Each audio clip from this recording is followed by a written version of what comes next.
this object? On your left, on your right, or in the middle? Which side? Left, right, or middle?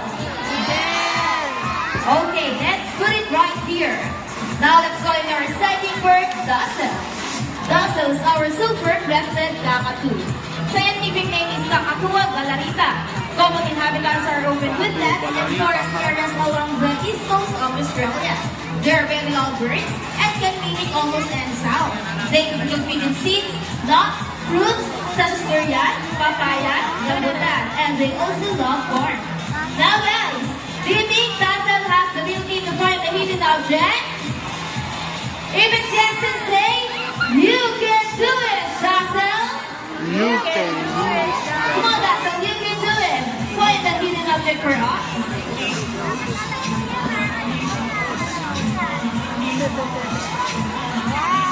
And he found it! A round of applause for Dazzle, the winner outward.